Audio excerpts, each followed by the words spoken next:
Halo teman-teman, ketemu lagi sama aku. Jadi di sini aku mau sharing cerita tentang pengalaman aku, bagaimana perasaan aku setelah aku menikah dengan bule. Yang pastinya setelah aku menikah itu sangat bahagia. Karena apa? Karena untuk menikah dengan bule itu membutuhkan banyak banget pengorbanan ya guys. Kayak misalkan yang biasa kalian dekat dengan keluarga, setelah menikah kalian dibawa ke negara suami kalian. Nah, otomatis resikonya itu kalian jadi jauh sama keluarga ya kan? Kalian nggak, kalau masih di Indonesia meskipun jauh itu masih bisa ditempuh gitu. Nah, kalau beda negara kan udah tiketnya mahal, jauh pula, kayak gitu ya. Nah, terus apa lagi? Kalian juga mengorbankan pekerjaan kalian untuk orang yang sudah bekerja ya guys. Kecuali kalau emang yang nggak bekerja. Jadi, kalau untuk yang kalian bekerja, pasti kalian mengorbankan pekerjaan kalian. Karena ya setelah menikah, kalian akan dibawa dengan suami. Otomatis kalian harus resign. Nah, terus apa lagi? Gak punya teman. Kalau kalian pindah ke negara suami kalian, otomatis awal-awal itu kalian gak punya teman guys di sini. Kalian itu pasti kemana-mana sendiri, mau apa-apa sendiri. Juga yang suaminya kerja, pasti kalian di rumah itu sendiri. Kecuali emang yang suaminya punya bisnis atau suaminya yang kerjanya di rumah. Kalau misalkan yang punya bisnis ya otomatis si istri bisa ikut kan. Nah, kalau yang kerja di rumah ya otomatis ada di rumah gitu sama istri. Nah, beda lagi ceritanya kalau suami kalian emang kerja di luar atau kayak kantor atau kayak suami aku kan kerja di lab. Otomatis dia gak ada di rumah, kerjanya ya di lab. Dan kadang pulangnya juga telat. Apalagi kalau musim summer. Summer itu long day, jadi banyak banget gitu kerjaan dia di musim summer. Nah, kalau winter kerjanya lebih sedikit. Terus apalagi penghasilan. Nah, kalau kalian nikah dengan bule, otomatis kalian gak punya penghasilan. Kecuali udah beberapa tahun di sini, terus kalian kerja sendiri. Dan di sini itu suami yang ngatur uang guys. Jadi istri itu gak ngatur uang, suami yang ngatur uang, mulai dari bayar listrik sampai beli makanan pun suami yang beliin.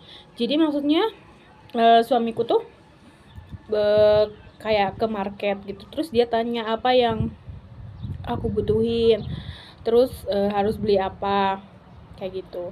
Tapi dia juga ngasih sih uang jajan buat aku per bulan gitu. Kayak kalau misalkan aku lagi ke taman terus aku pengen beli snack kayak gitu.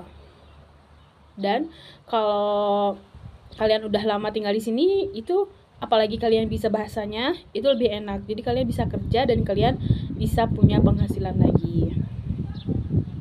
Terus apalagi makanan pasti beda banget sama negara kita ya. Kayak aku tinggal di Turki kan, suamiku bule Turki. Nah, kebiasaannya itu makanannya emang kayak sayuran, terus ya begitulah pokoknya. Jarang banget makan daging. Makan daging ayam sama daging sapi itu kayak mereka tuh nggak makan setiap hari, tapi sekalinya makan itu kayak banyak banget guys. Kayak misalkan kalau kita kan makan satu ayam cukup ya. Nah, kalau di sini tuh kayak 3 ayam, 4 ayam sekali makan kayak gitu. Dan jarang banget pakai nasi. Mereka tuh makannya kalau misalkan ayam ya ayam aja gitu. Ada ayam, keju, zaitun, bla bla bla bla bla like this, kayak gitu. Kan kalau di Indonesia kita makan ayam, nasi, sambal gitu kan. Kalau di sini enggak, kalau makan ayam ya ayam tok gitu.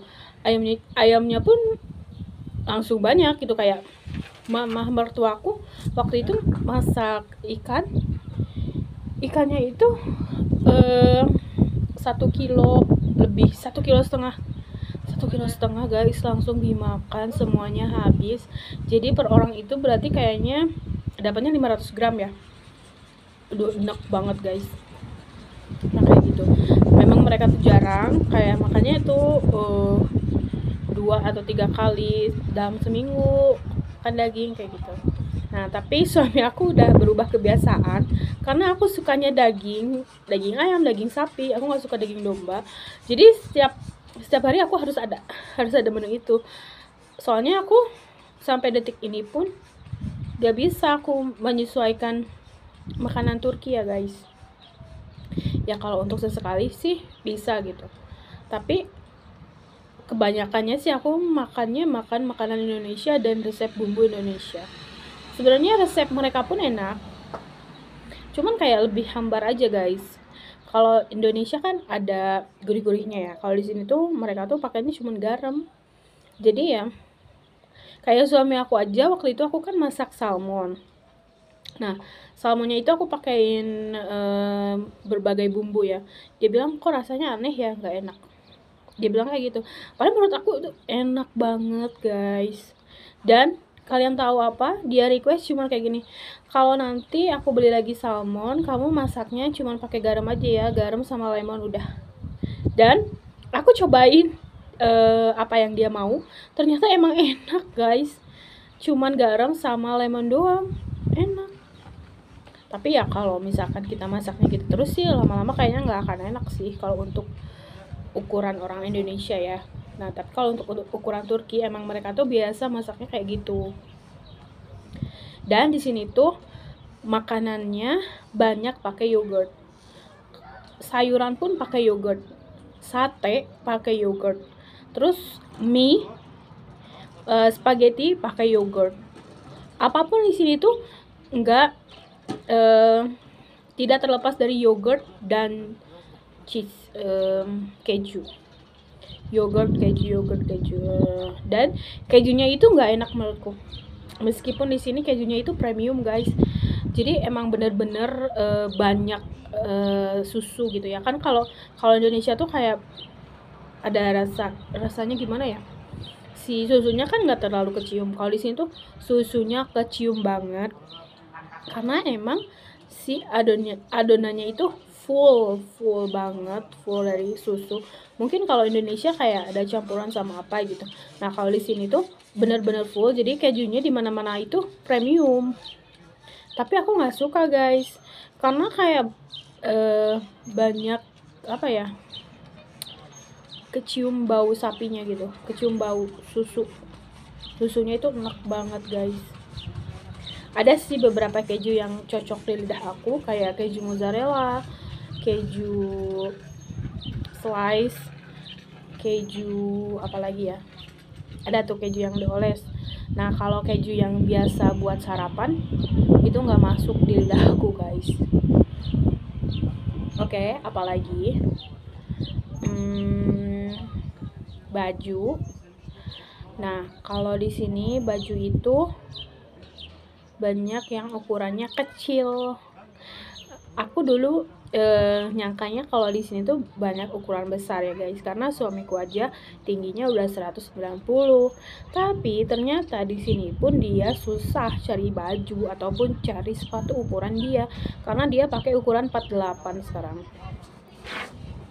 Kalau dia ke Indonesia pun aku suka belinya itu kayak request ke om aku kan suka bikin sepatu ya, sepatu sendal gitu, jadi bisa request ukurannya dia. Terus apalagi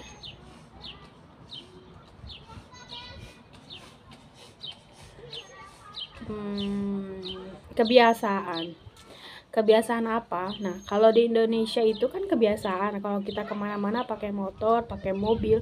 Nah kalau di sini kebanyakan orang-orangnya itu kebiasaannya jalan kaki guys. Jadi kemana-mana pun mereka itu jalan kaki, makanya mereka sehat-sehat.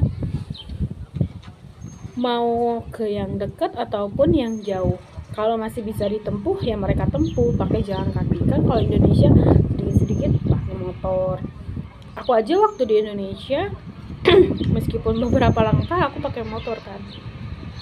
Nah setelah kesini aku kaget karena mereka itu biasa jalan kaki. Jadi bule itu suka banget jalan kaki guys ternyata. Kan aku salah juga waktu itu pas di Indonesia, aku pikir dia nggak pernah jalan kaki kan. Aku kasihan kalau dia jalan kaki. Ternyata pas di sini emang udah kebiasaan dia jalan kaki. Kayak gitu. Harga bahan baku itu mahal guys di sini. Beda banget kayak di Indonesia. Kalau di sini aja aku beli ayam 1 kilonya itu 100.000, 110.000 ya, sekitar ya, pokoknya 100.000 lebih. Itu 1 kilo guys. Kalau di Indonesia udah dapat berapa kilo tuh. Daging sapi aku beli 100 lebih ya, 120, 115 kayak gitu. Itu cuma 400 gram. Coba di Indonesia aku udah dapat sekilo kan, di sini cuma 400 gram. Nah jadi dan beras pun di sini mahal ya, mahal banget. Jadi mereka tuh selain makan ayam dan daging itu, menurut mereka ya, katanya sih bisa meningkatkan kolesterol. Tapi yang gimana yang meningkatkan kolesterol itu? Cara pengolahan kita kan. Nah, kalau kita banyak minyak, kalau kita banyak santan, ya iya bakal kolesterol. Tapi kalau kita ngolahnya cuman dikukus atau cuma sedikit minyak, enggak kan. Selain itu alasannya, dan ternyata ada alasan lain karena di sini tuh mahal banget guys, mahal banget. Menurut aku nggak worth it sih. Jadi gimana guys, buat kalian yang mau menikah dengan bule, apakah mental kalian udah siap dengan perubahan-perubahan itu? Karena di sini tuh bakal berbeda 180 derajat. Beda banget kehidupan kalian. Apalagi kalau misalkan kalian dapat bulenya yang apa ya, tidak mendahulukan kamu gitu. Maksudnya kayak gak menghargai kita, terus seenaknya, semaunya dia, terus apa yang kita mau dia nggak kasih. Udahlah, kalian tuh bakal ngebatin banget. Jadi menurut aku kalau kalian yang mau menikah, terutama dengan bule Turki, kalian harus benar-benar siap dan matang secara apapun. Karena kalau misalkan kalian setengah-setengah, apalagi kalian yang baru kenal terus nikah, sudahlah, nggak tahu kedepannya gimana. Karena kan kita tuh LDR ya, calon suami kita di sini di negaranya, dan kita di sana di negara kita, dan kita nggak tahu keseharian mereka gimana, sifat mereka gimana, dan kita baru tahu setelah kita menikah. Jadi buat kalian yang mau menikah dengan beda negara, khususnya dengan Turki, kalian harus berhati-hati. Jadi kalian itu jangan gampangan gitu guys, jangan baru misalkan baru 1 bulan udah menikah, baru 2 bulan udah menikah, dan nanti setelah kalian kesini baru merasa oh di sini gini ya hidupnya, gak sesuai apa yang kalian harapkan. Jadi kalian harus benar-benar matang secara apapun dan harus punya planning sendiri, terutama masalah kerja. Jadi kayak misalkan kalian harus punya peningkatan, misal tahun ini kalian belajar Turki, nanti tahun selanjutnya kalian harus kerja, punya uang sendiri, punya pegangan sendiri. Jadi kalau ada apa-apapun sulit minta dari suami, ya kalian udah punya kerja sendiri gitu. Nah kecuali kalau emang si suaminya baik, terus apapun yang kalian mau ngasih, ya itu enggak, no problem, nggak ada masalah gitu. Itu cerita dari aku, semoga memberi pengetahuan buat kalian, dan selamat buat kalian yang sedang berjuang untuk menikah dengan beda negara. Semoga proses kalian dilancarkan. Jangan lupa like, comment, dan subscribe. Nanti aku mau cerita lagi tentang Turki yang lainnya. Oke? Bye-bye.